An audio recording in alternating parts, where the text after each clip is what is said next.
discuss what you have.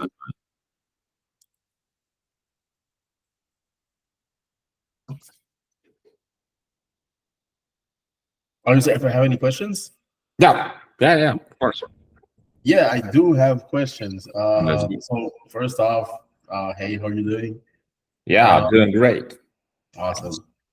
And see, I just wanted to ask. So, like,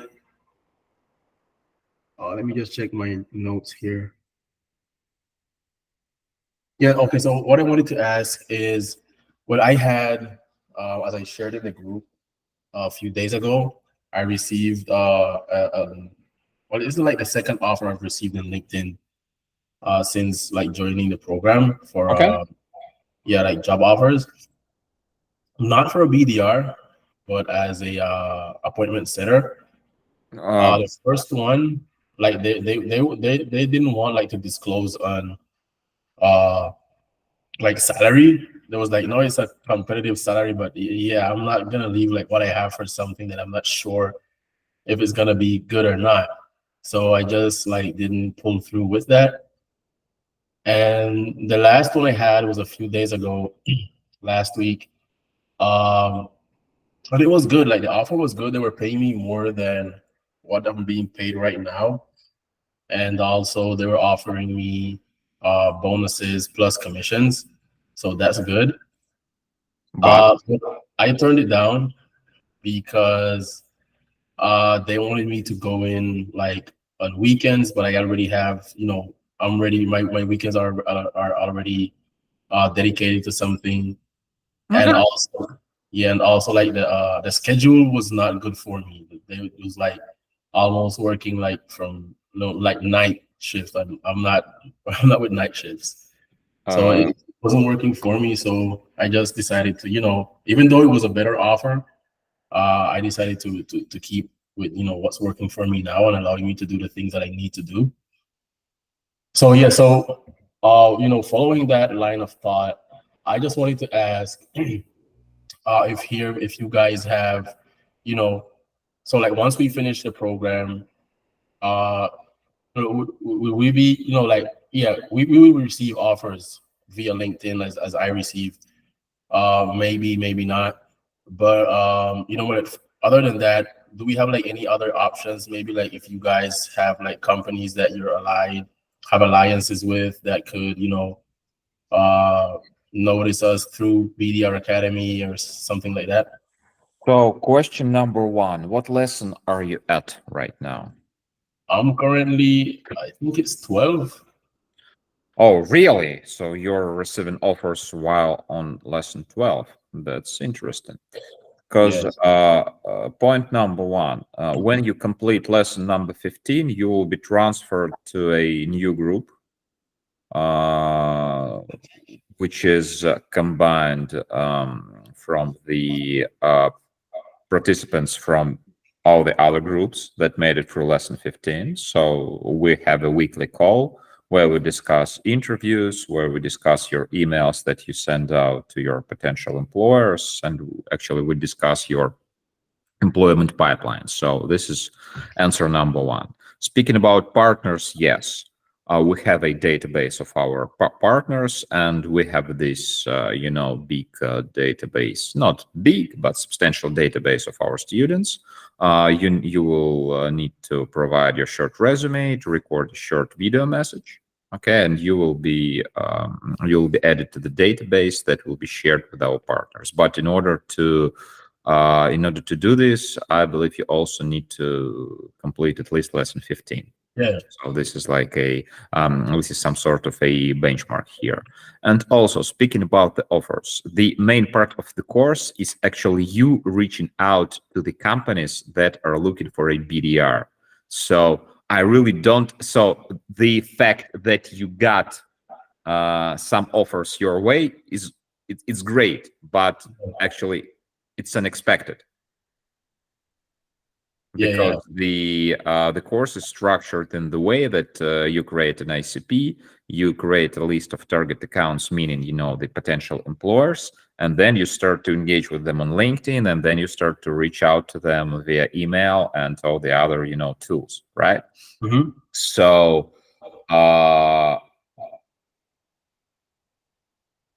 that's kind of the best answer I have here. So starting from lesson 15 or 16, you will be just actively reaching out to the companies. I really don't believe that you will get an offer that's good enough without doing anything. Okay, so yeah, you started to post on LinkedIn, you increased your visibility, and you start getting some traction your way. But if we're talking about some offers that are really good, and from and if we're talking about the offers from real American companies, you'll need to work to get those offers, and you need to reach out to your potential employers. You need to reach out to CEO. You need to reach out to sales directors and your potential bosses. So like you need to do a lot of stuff. Yeah. So the thing that you kind of completed the assignments is only half of the job. The other half is to actually use the skills that you acquired in order to communicate with your potential employers. And this is like really important. Okay. If no one has any questions, I have another question. Okay, yeah, you can. And I also, Anastasia shared with me a spreadsheet with some questions. Okay. Hey, you can continue. I'm just Okay. looking at them. So yeah, my question was, I was actually, there is this guy I follow on Instagram and LinkedIn. He's really big in in the tech world and stuff like that, and he's helping a lot of people breaking into tech and in different roles and stuff like that with different boot camps and whatnot. And just a few days ago, like I think it was like Friday, he posted something on LinkedIn about like mass hiring of BDRs, SDRs, and there was this platform called Glen Coco. Don't know if you heard What, about Glen it. Coco? Glen Coco, yeah. Glen COCO, Glen Coco. Everything is one word. Yeah. I'm on their website right now. This is the first time I hear about this platform, which is remote sales jobs marketplace of the future now. Enter a salesperson, rapid launch B2B on board. Okay, so this looks like a BDR marketplace. Yeah. So what? So what I noticed with like I went in, I subscribed, I gave them my email and whatever. And so what I noticed is like the main objective, or what a BDR or someone that has experience in appointment setting or whatever will be doing is basically like freelance BDR or freelance appointment setting or whatever. So they pay like for every appointment or for whatever, they have like fees like $200, $400 and stuff like that, which is pretty good. But what I noticed is that these companies, or at least this platform, when I went into the part where you have to like place your like your bank account information, for they to actually be able to pay you, it only works for like US, for someone in the USA, UK, or Canada. You can ask them, because there are services like Deal.com. There are a lot of banks like Revolut. They work in all kinds of places. Believe me, paying to, because what country are you from? I always Colombia. Well, you're from Colombia. So because I'm selling a lot of not selling, but I'm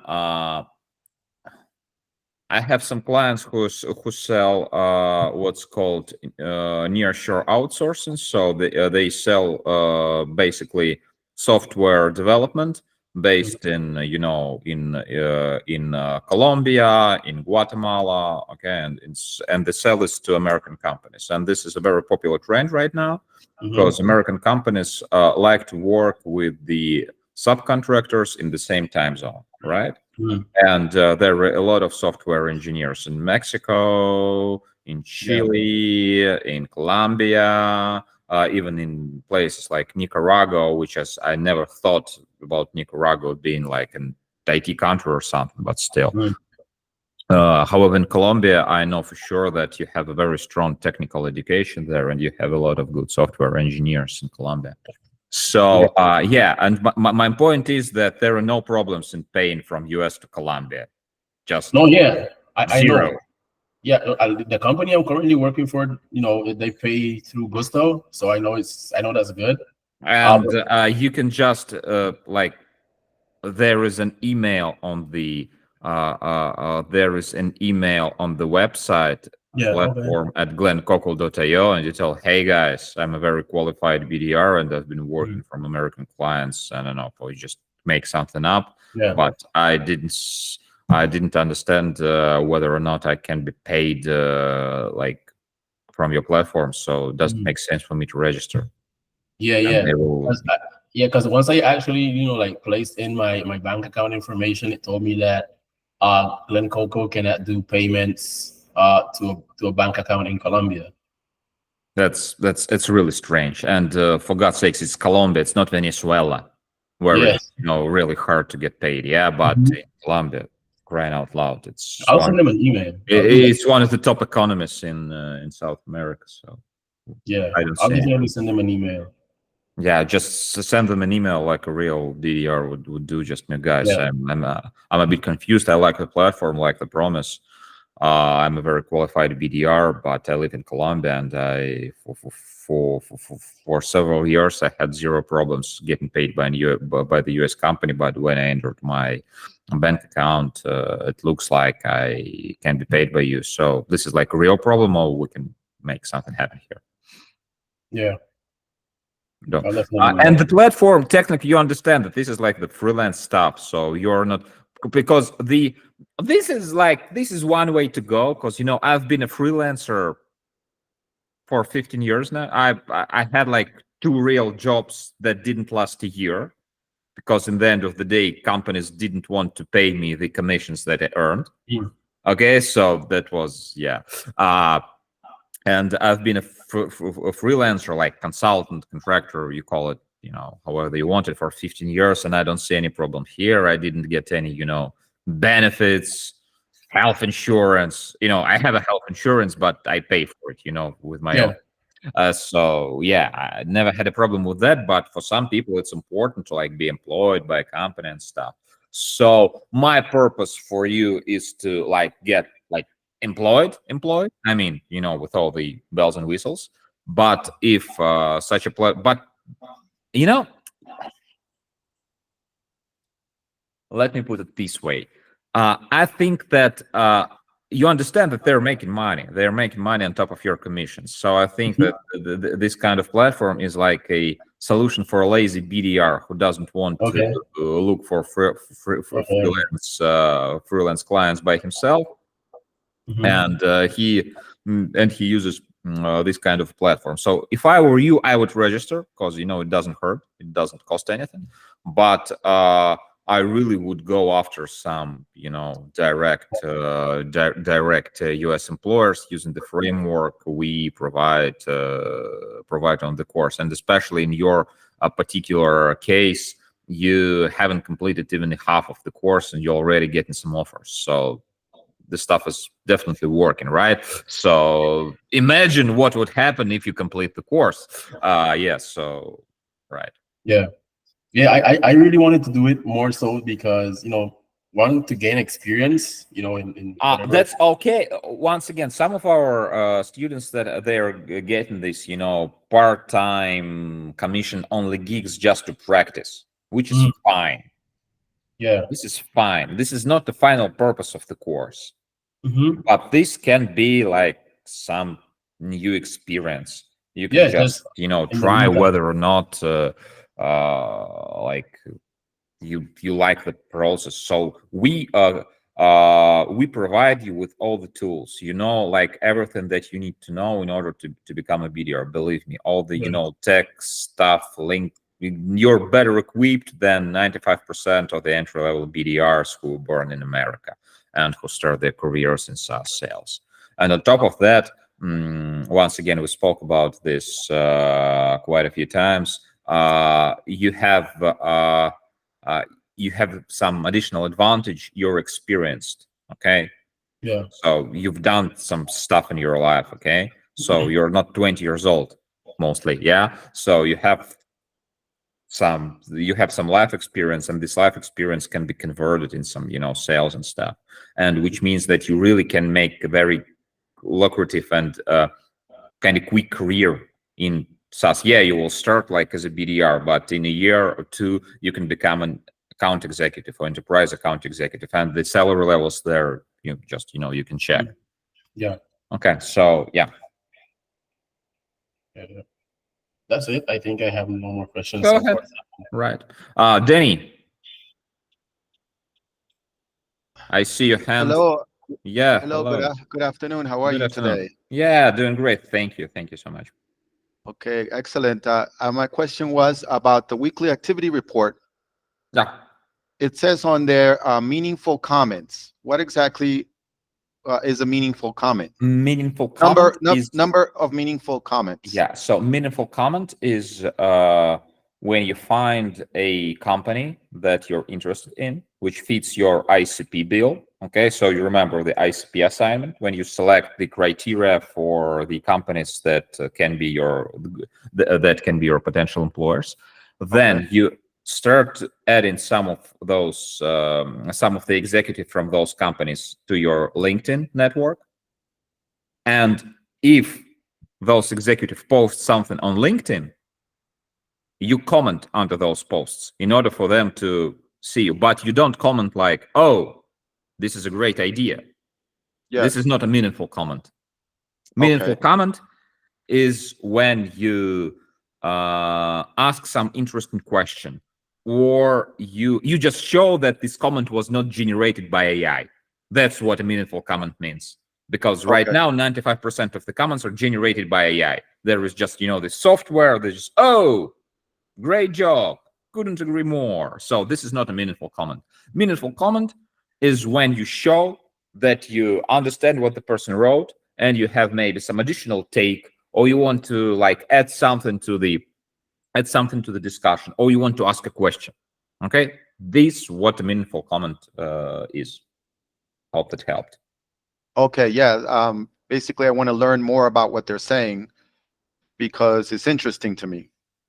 Yeah, and you can add something from your experience. Okay, so, "Oh, this is a great story. I remember when I was a sailor." So just and you don't need to make something up, but if you have a relevant story, tell it, or like just show that you're a human and you're not an AI. Because all those like great job and good stuff, no. Too superficial. Yeah. It's too superficial, and it can be generated by AI, which is not great. I also saw that on their target, there's a name, Geraldine and Teresa. Are those like students, or those are connections? Sorry. Where it says target right before Monday, Tuesday, Wednesday on the weekly activity report, there's a name, Geraldine, and there's another name, Teresa. I think this is maybe somebody got an editor access. We need to like we'll on the video. It definitely shouldn't be there. On the video. On the video for homework 11 and homework 12. But is it in the real spreadsheet? Yes, it's in the spreadsheet you showed us. And it says but is it in the spreadsheet that I shared in the course materials? Because no, the spreadsheet that you shared in the video. Okay, then just forget it. Yeah. Oh, okay. Definitely shouldn't be any Geraldine and Teresa. Yeah, and speaking about the meaningful comments, once again, these are the comments that show that you're smart and you're a human, and you like understand what the person is talking about. So there are 3 criteria for understanding if the comment is meaningful or not. Okay, thank you. Okay, thank you. Cesar, go ahead. Hey, what's going on, Dan? How you doing? Yeah. Hello. Hi. Hello to Albert, Danny, Edgardo. Yes, Dan, I had a few questions, right, and one comment. That's exactly why we're here. Awesome. My comment is regarding homework 4. You sent it back for to rework on it. We had some suggestions on it, but you haven't graded it. Yes, sir. Could you please log into your private cabinet, because as of today, as of like 2 hours ago, all the home assignments were taken care of. Yeah, well, the one for week 4 was, you had some suggestions, and I So it's redid it. group 4. Let me. Week 4, yes, sir. Let me. Oh, I have some new. Group 4, Okay, so homework 4. homework 2 from you. Homework Homework 4. 1. Let me double check. Homework 5, I see. Yes. Homework 4 was returned for week work, and just waiting to get a grade on it. Homework 4. Okay. I decided to list 2 companies from a target account and create the account map. I decided to do the assignment based on 2 different target domains.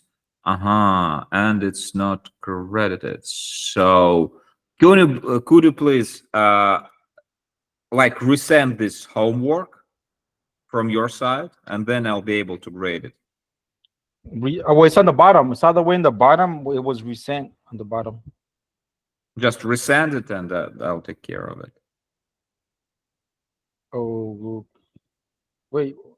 Well, see, I already have resent it. I don't know why it's not on here no more. I just don't see it. Right now I see only. Okay, we can just pretend that it's actually that's okay. Right now I see only one homework that came like less than an hour ago from Edgardo. So I think that you are Because I had MailChimp as a Martech firm, so I switched that out for. yeah, and I believe that I Nexus. told you that MailChimp seems to be too big of a company to Yes, pursue yes, as sir. a BDR. Yep. So I switched it for Centerfield. Okay. So I believe that's okay. So my main take is that you don't need to go after Salesforce or MailChimp Right. or HubSpot because they have Yeah. too much bureaucracy. And Right. They're our too big. approach, especially with going after the decision makers in the target company, our approach lies on the idea that we can reach out to the CEO directly or yours. So we are not applying our resume to an HR person. We're not Right. going on LinkedIn and apply for this job. No, we're not doing this. We're going after, we're skipping the HR step and we're reaching out to the CIO directly of the company. Okay, but you can do this with an enterprise. You can do this with MailChimp. You can do this with a company where there are like 100 or 150 people. But you can do this with Salesforce or MailChimp. That's Right. the idea. Understood. So which leads to my next question, right? I've actually I've looked at the video a couple of times. What I was trying to get a little bit more clarification was the differences between Series A, B, C, so on and so forth, companies or fund. So what does the series mean? The level. 95 just let me like start from the beginning. Sure. 95% of the tech companies, they're not profitable. They don't make any money. Right. Uber, the drivers, Yes. they're not profitable. Or Although so they company say. is sorry? Or so they say. I mean, it's very little overhead. It's just an application. Yeah. They're not profitable.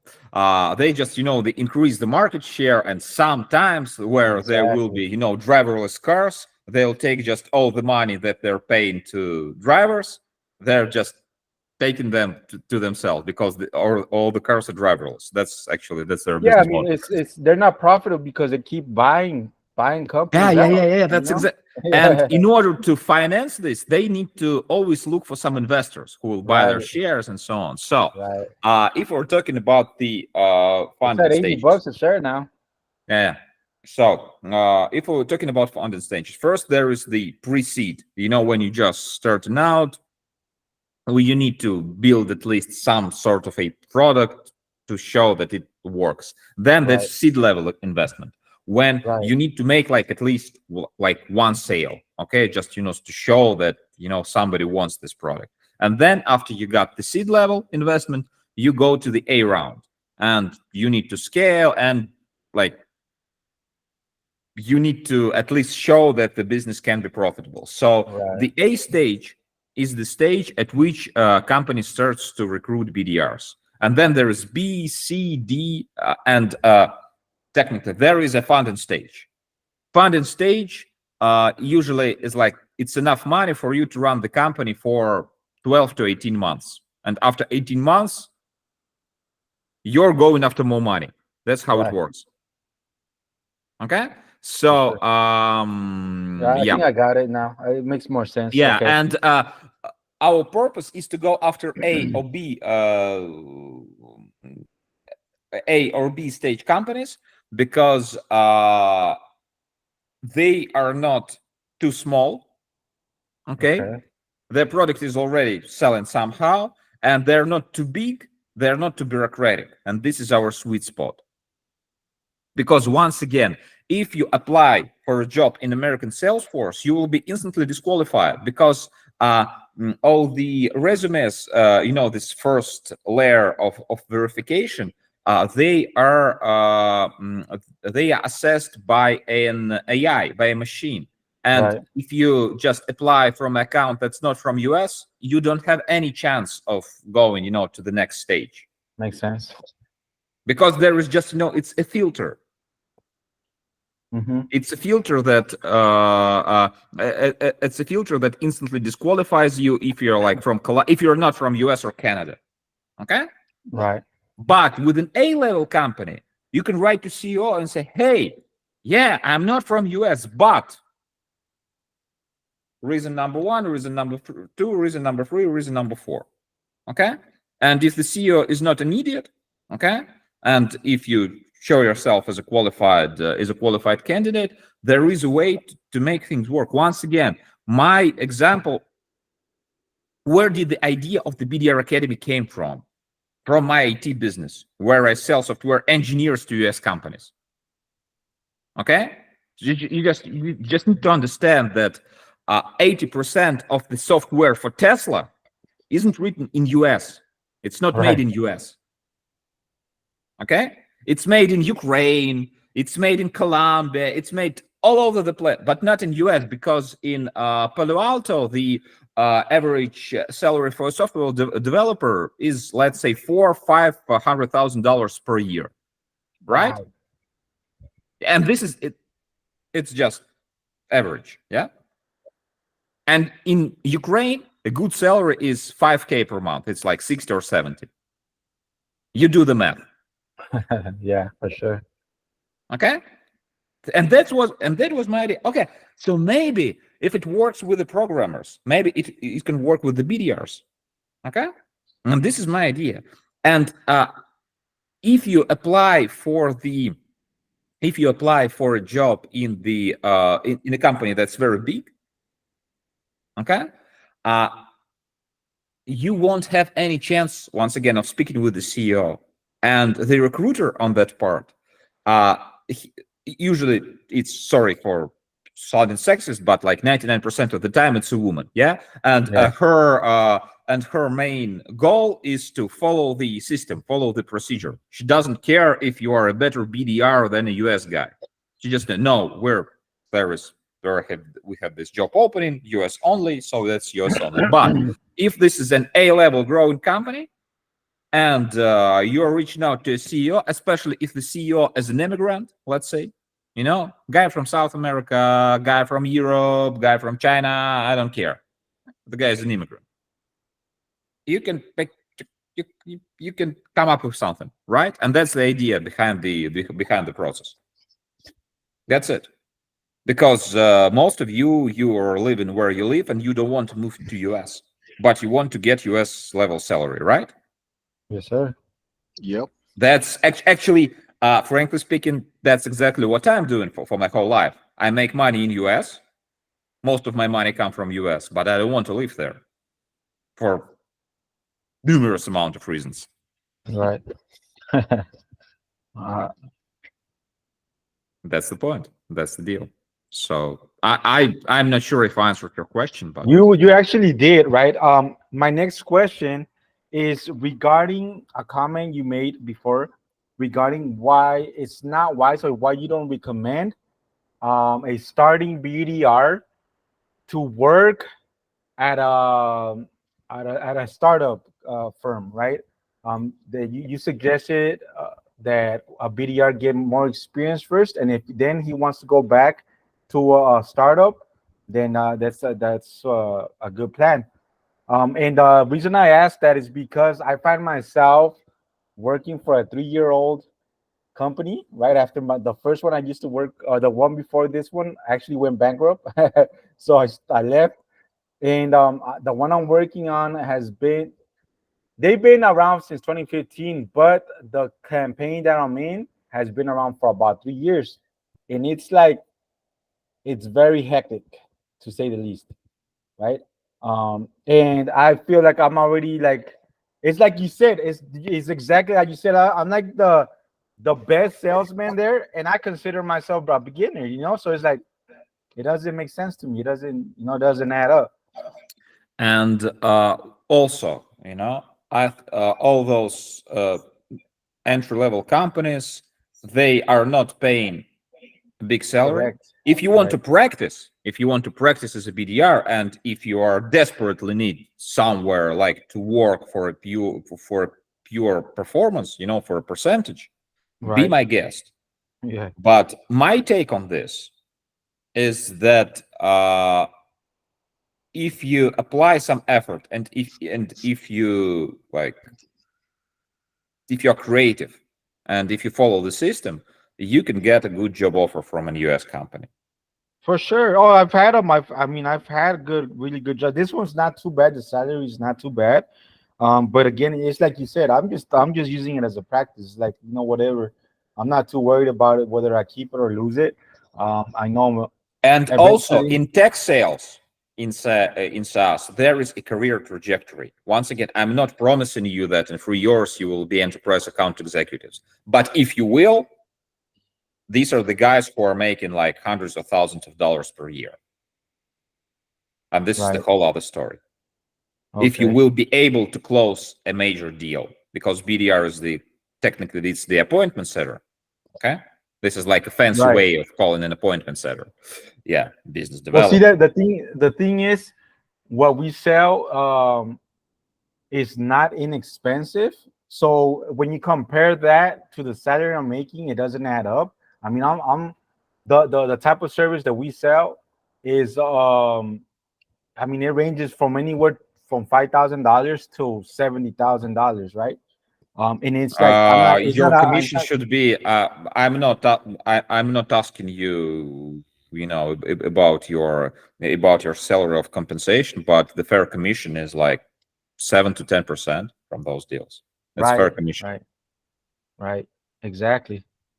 And So it's for not up to for par. every 5K, especially taking that this is a service, this is not a product, and with service margin is higher.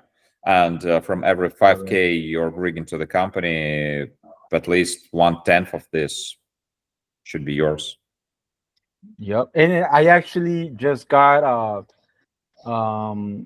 they offered me a job where it's a base salary, 1,700 base salary, and with a 3% commission.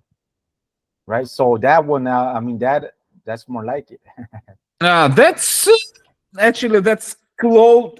That's close to the Right. to the money that we discussed. So I Right, wouldn't yeah. consider that it's bad, but yeah. Right. Correct. So yeah, cool. I mean, oh, now, my last question is concerning the BDR role, right?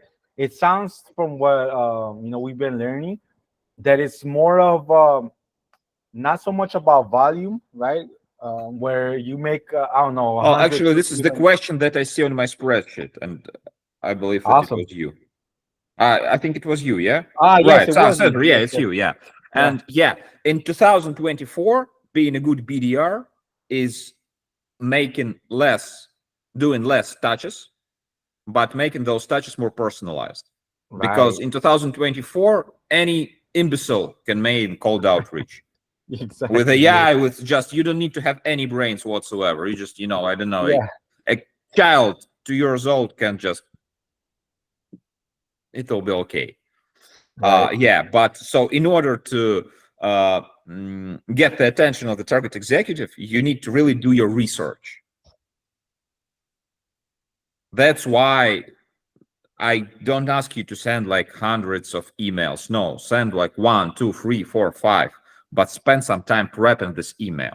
Just, hey, Cesar, I was at your company's website and I know what you're doing. And I read the article that you wrote. And I noticed that I went to your website and there is this news that you were acquired by this company, and that this may mean this, and this. So Right. you make every touch extremely personalized, and the personalization takes time. Exactly. But the response rate to those emails would be just, much bigger. Yes, sir. Got it. Like you said, any imbecile can just send a message and Just, hey, ChatGPT, please write me an email about this and this. It's easy. Right. Yes, sir. I agree. Thank you so much for that. Dan. Appreciate Thank it. you. Okay, Albert, go ahead. Yeah, I just wanted, since you mentioned like account executives make such and such amount of money. But my question has always been, I actually do know that in the tech world, salaries can range like super high. Within a couple of just maybe 3 years, I've seen people in tech making $500,000 in less than 3 years, less than 5 years. Right, and once again, this is not some get rich quick course on the internet. There are real people. Yeah. And so, what I've noticed as well, that those people that I've seen do these things are people who are actually in the US and are US citizens. So I know that, for example, us here in Latin America, we could start off at $2,000 and whatnot, but then like how even though $2,000 is once we convert the currency to our local currency, it's a lot of money, but then eventually like being able to reach those numbers, not being a US citizen, like, is it really possible, or will our numbers? Why not? So what is the I don't see the why it's not possible. Just from the company standpoint, why are we talking about SaaS sales? Because the profit margin is crazy high. When you're selling some brick and mortar stuff, your margin is, I don't know, 10%, 15%. If you're like in retail, your margin is 5%. Yeah, it's when you're selling software. Yeah. Incredible. And that's why they can pay this crazy amounts of money to their salespeople.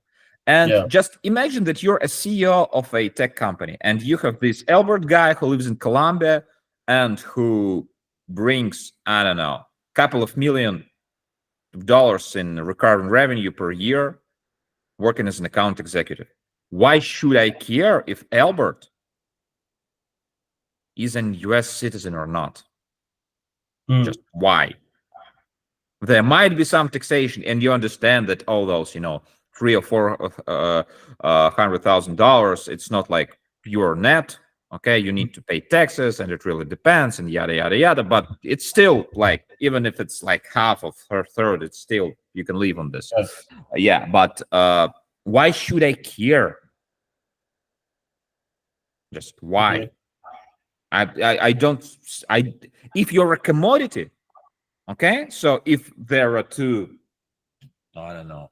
If there are two workers that are making the same amount of money and they're similar, and one is in US and one is in Colombia, of course it's easier for me to work with the US guy. But if I have this star performer who why should I care? Okay. And speaking about Colombia, I believe that there are some, rich people in Colombia who are making some who are making some money. So I really I don't see any problem here. And I know some software engineers who are and they're not sellers, they're software engineers, they're programmers, and they have salaries of like, you know, $15,000-$20,000 per month. That's okay. And it's still a good deal for a US company comparing with the people who live in California. Because in California, if you make 200,000, you pay you have, I don't know, 130, 140 left, and it's you will live very modestly on those money in California, especially if it's San Fran or LA. Believe me, it's not a lot of money when like a one-bedroom apartment is $3,500 per month, and this is like, you know, the minimal level. So it all depends. Yeah, got it. And it's no, driving back to your question, I really don't. I just, once again, I'm not an American citizen, and I never will be. Okay, it's just I live in Europe, and I'm happy here, and still I work with Canadian companies, with American companies, with companies from Dubai, and actually nobody asks me about my like passport or something. I have a bank account in America. All right, but I don't need to be a U.S. citizen in order to do so. Yeah. I guess like the root of my question is because, well, my experience working remotely for, you know, U.S. companies, the reason they most likely choose to work with Latin American people is because they can pay them less. Because once we convert the money, it's a lot of money for us. You may not like what you're hearing next from me, but if you're a commodity, so if the only, like, your only benefit is that you're cheaper, then of course, why should I pay more? But if you are, I don't know, if you have this fairy tale about a hen that lays golden eggs, and a good seller is exactly this hen who lays golden eggs. And for every $1 I pay you, you give me 10 back. I thought it was the goose. Wasn't it the goose? In different cultures, in my culture, it's the hen. In other countries, it's the goose. But you know, the principle is the same. Okay. Yeah. So yeah, I think almost every country has some kind of a fairy squirrel. tale about some bird laying golden eggs. You know, it really depends. Got it.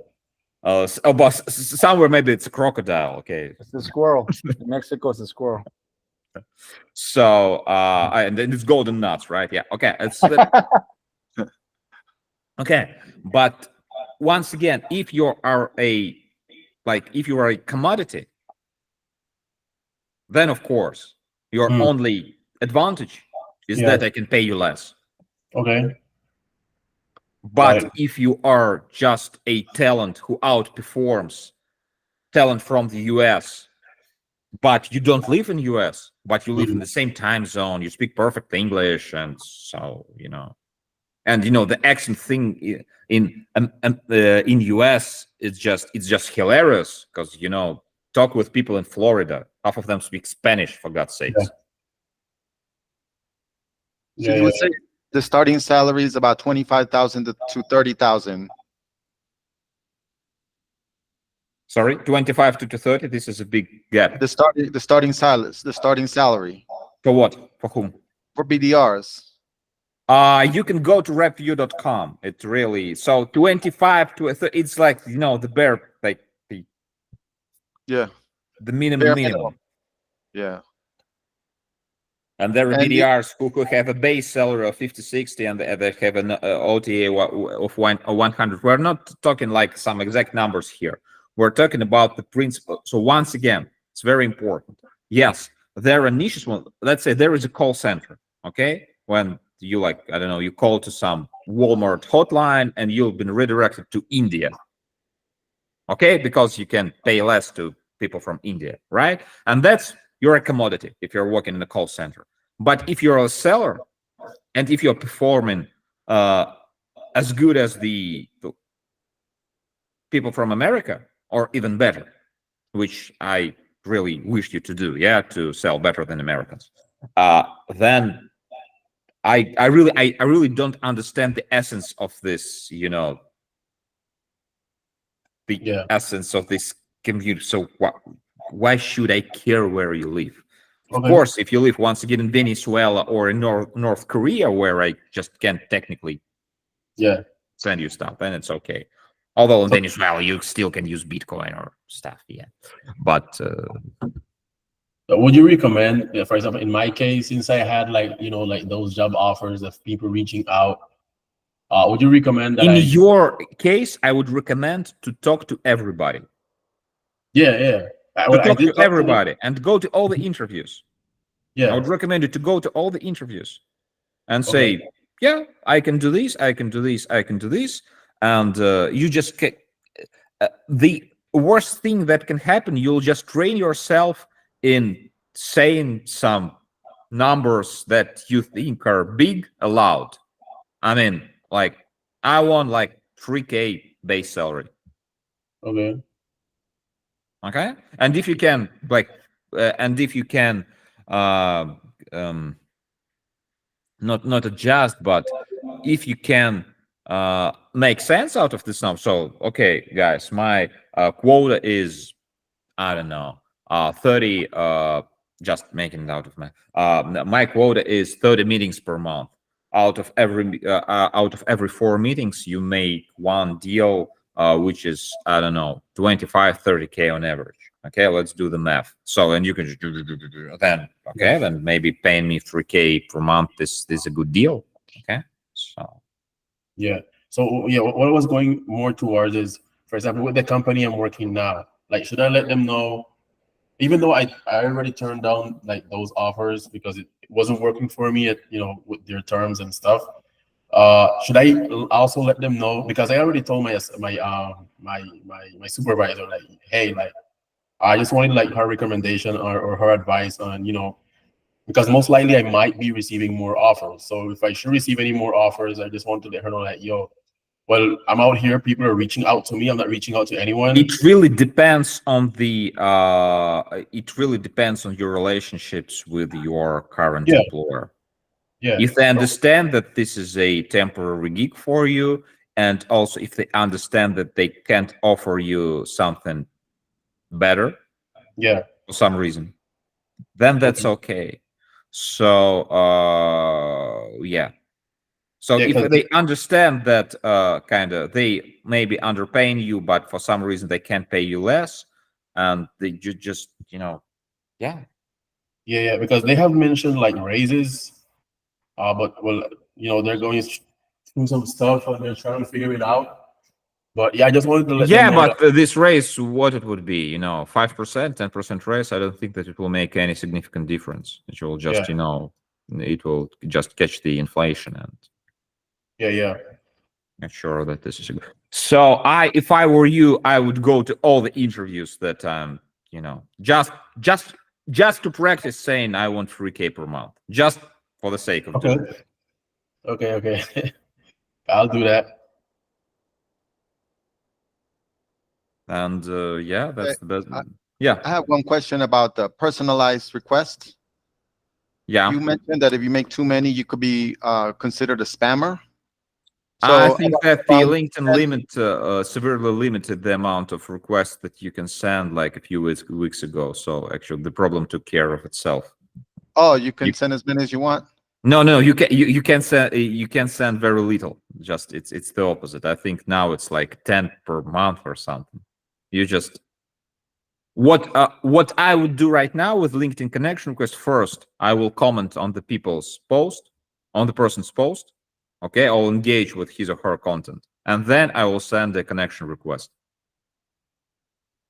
Okay, because in the homework it wants 10 per week, right? 10, By Albert.